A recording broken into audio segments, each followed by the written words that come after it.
got to quit spending more than we make as a nation. Union management sometimes want to accept the reality of a global economy and global competition. Liberal judges, many times interpreting the laws in a way that's not best for our country. Education system not keeping up with global competition. Federal government ignoring the rights of our citizens in our states, and restrictive laws at every level, handcuffing American spirit and entrepreneurship. We still have communism working in our country, destroyed our family values, and illegal immigration, unsecure border. There's a lot of things coming through that border besides just people wanting to come pick strawberries where I live down in the Plant City area. You got drug trafficking, money laundering, and even terrorism. We got radical Islamic aggression trying to exert influence into our textbooks, in our schools, in our courts. Growing black market has been created for phony IDs and phony credit cards, maybe even some questionable voter registrations.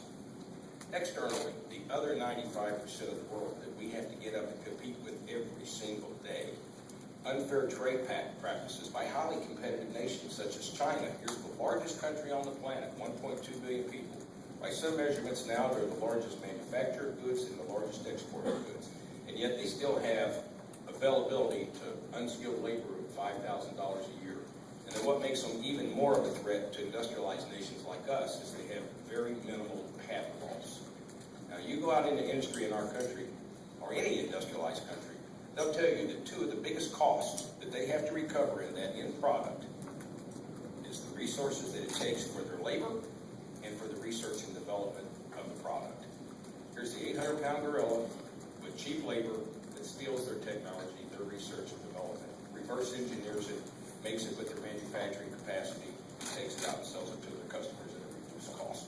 And until the day comes that we address this issue of patents, I think it's going to be difficult for us to grow our economy, at least in the arenas that we want to do it. They have phony currency devaluations. It's another item that gives them extreme competitive advantage when you're talking about the end price to the user. And still have global proliferation of weapons of mass destruction. Former Soviet Union, when they went down, had the biggest WMD arsenal on the planet, chemical, biological, radiological. There's never been a full, accurate account. And you have terrorist states with big money that would like to have that technology, and I think you can probably figure it out from there. We still have the radical expansion of Islamic influence around the world with Al-Qaeda, Hamas, and Hezbollah. Vladimir Putin and the former Soviet Union, with his desire still to return down to their former days of power and grandeur. He was in our White House about a month ago.